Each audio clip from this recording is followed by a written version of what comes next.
Assalamualaikum warahmatullahi wabarakatuh. Waalaikumsalam warahmatullahi wabarakatuh. Masya Allah.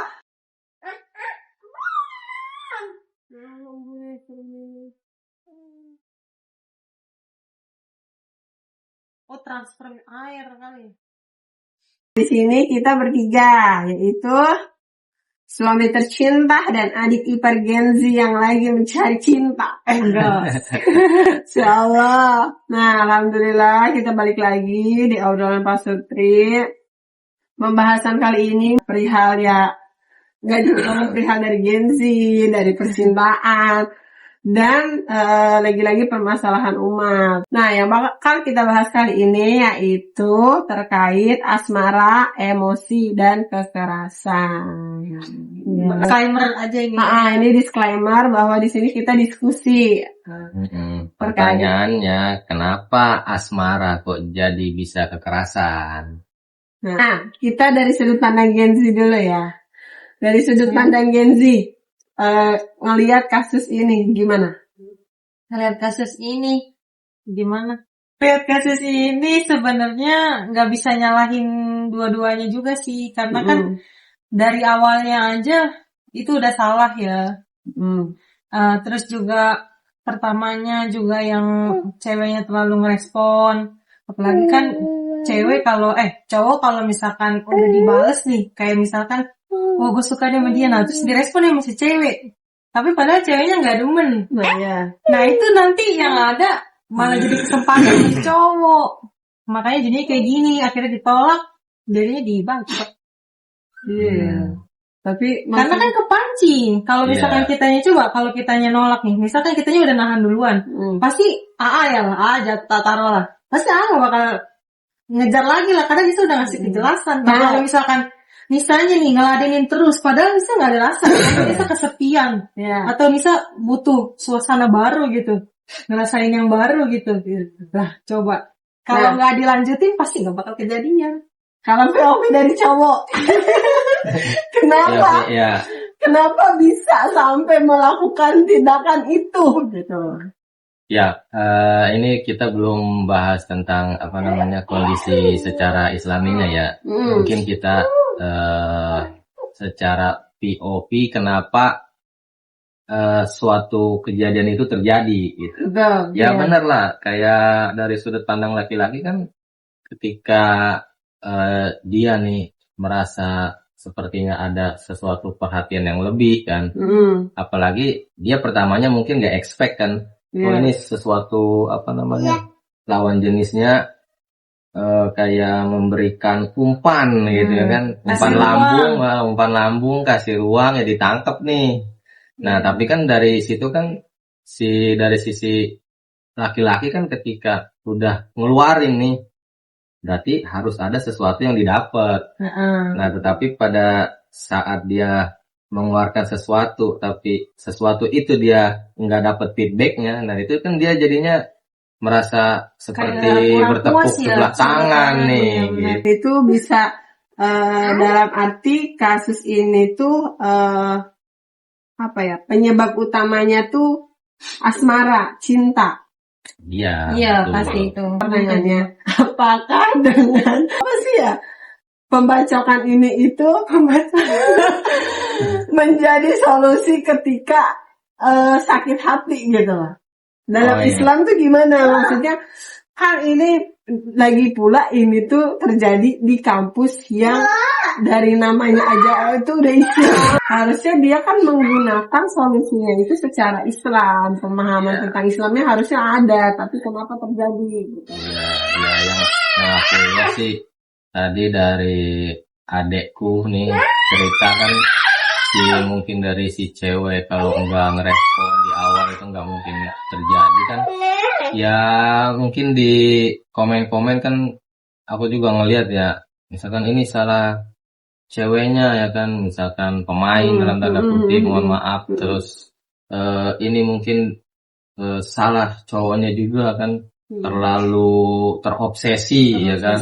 Ya mungkin dari point of view-nya seharusnya dilihatnya lebih luas lagi. Kalau dari sudut pandang Islam kan, ini tuh terjadi kan mungkin kan kayak berulang-ulang ya polanya gitu. Iya. Dari asmara, kekerasan, atau dari sisi yang udah punya relationship itu kan KDRT, kekerasan, asmara, ekonomi, Iya. itu polanya kayak gitu-gitu terus tuh. Betul. Padahal kan ini semuanya itu berakar dari mana? Itu berakar dari kondisi yang gak islami. Karena kan Islam udah memberikan batasan-batasannya, rambu-rambunya, bagaimana secara apa namanya, kalau di dalam kitab itu dibahas di dalam kitab Nizamul Istimai, bagaimana sistem pergaulan dalam Islam, ya kan, batasannya. Jangan, pertama nih, sebelum di Al-Quran itu kan ada yang di surat An-Nisa itu, sesuai nama adekku ini, kalau ada orang yang berzina, itu dia yang belum menikah, dia itu akan dijilid 100 kali. Itu jelas hukumannya di Al-Quran. Itu lupa sih ayat berapa. Terus kalau yang bagi yang sudah menikah itu dirajam sampai mati. Nah, itu mungkin semuanya orang-orang takut. Tapi kan di situ banyak tuh pintu-pintu yang sebelum ini hukuman ini tuh atau hudud ini tuh terjadi. Misalkan hukumannya apa sebelumnya, syariat yang harus dikerjakan, kayak misalkan apa namanya, jangan berkholwat, ikhtilat, campur baur, berinteraksi, terus tundukkan pandangan. Nah, ini menariknya tadi nih, kan itu kan terjadi di suatu kampus yang mungkin ada embel-embel Islamnya. Nah, kita nih yang sebagai muslim harusnya jangan berpuas diri hanya untuk menutup aurat. Upgrade lagi, menutup auratnya oke. Upgrade lagi kayak gimana? Ya secara syar'i. Nah, udah upgrade lagi secara apa? Ya secara amalnya, perbuatannya. Karena kaidahnya itu setiap muslim itu terikat hukum syara gitu. Nah, berarti bisa dibilang kasus ini tuh apa ya? Udah memang kondisi umat Islam sekarang tuh memang tidak menerapkan kehidupan Islam. Ditambah lagi yang nggak dipungkiri mungkin pemicunya itu ya dari berkholwat tadi kan, bercampur baur, nggak tahunya tentang batasan-batasan antara laki-laki dengan perempuan. Akhirnya ya udah berpikirnya ya boleh gitu. Karena mungkin di usia-usia segitu tuh lagi apa sih, adrenalin tentang cintanya itu lagi naik banget ya gak sih? Nah, tapi nih menurut Gen Z, cinta kan katanya tuh dia tuh cinta banget nih si laki-lakinya sama si perempuan. Obsesi. Nah, menurut Lisa nih, apa maksudnya cinta itu memang harus obsesi banget kayak gitu, atau bener nggak sih cinta itu kayak gitu loh? Cinta yang bener, cinta buta. Iya. Cinta buta bener. Kalau cinta itu yang bener adalah setelah nikah. Pokoknya kalau misalkan cowok kalau udah ngajakin ke arah yang salah itu bukan cinta. Apa? Ya memuaskan nafsu dia aja. Itu langsung jawaban to the point. Cinta setelah menikah. Iya bener sih, itu dari apa namanya, jawaban dari adik itu ya memang cinta yang halal itu yang apa namanya, diridhoi oleh Allah itu ya cinta setelah akad, cinta setelah nikah. Karena kalau cinta itu sebelum atau diawali sebelum dalam ikatan pernikahan, ya mungkin gini deh, kita nggak usah terlalu bahas Islamnya dulu. Mungkin kita apresiasi dulu, dia masih suka lawan jenis. Gitu kan ya. Iya, karena kondisi sekarang tuh ngeri banget sih.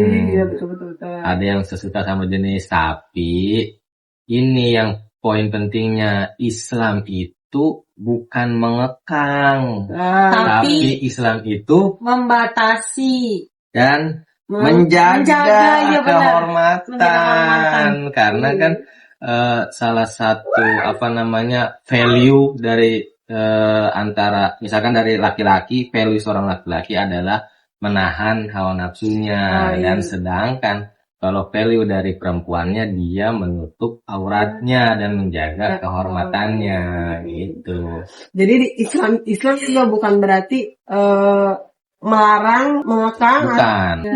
Jadi boleh sih sebenarnya ya. Islam emang cinta itu kan fitrah.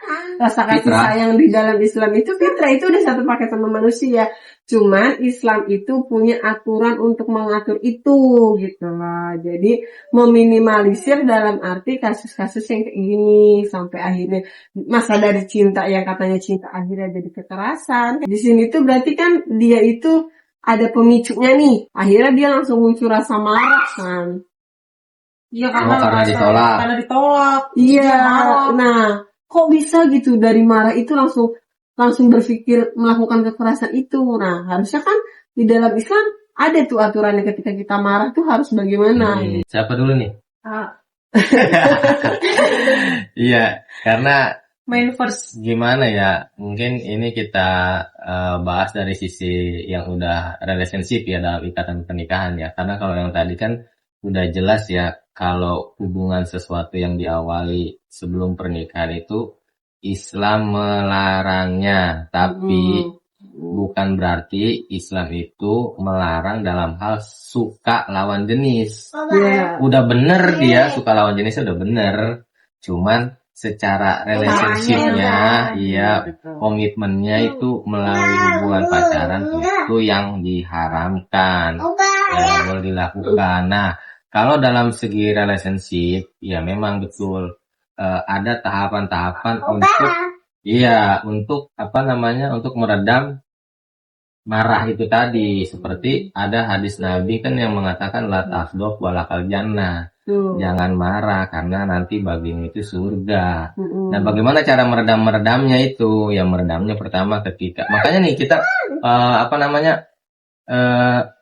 kunci atau tips-tips kita mendapatkan suatu masalah itu jangan langsung kita itu bagaimana nih, tapi tipsnya kalau kita mendapatkan masalah atau ini kayaknya nggak sesuai banget nih, kita diam dulu, nge-freeze dulu, supaya apa? Biar nggak biar nggak kalut gitu kan ya, biar nggak blank, tuh nge-freeze dulu tuh, oh ini apa sih dulu. Nah, dari posisi kita lihat dulu posisi kitanya, apakah kita posisi berdiri, duduk. Nah, kalau kita dalam hal marah dari berdiri ya kita duduk. Kalaupun semuanya itu dilalui, yang lebih baik sih langsung aja kita berwudu, karena kalau dengan berwudu insya Allah itu amarah itu tuh hilang, apalagi ditutup dengan sholat sunnahnya.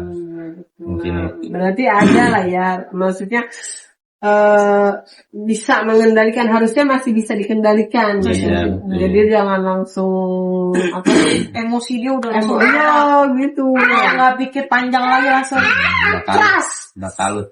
Cinta ditolak kapak melayang. Kalau ini beda lagi silakan ya. Kalau dulu kan cinta tertolak dukun bertindak. Sekarang cinta ditolak kapak melayang.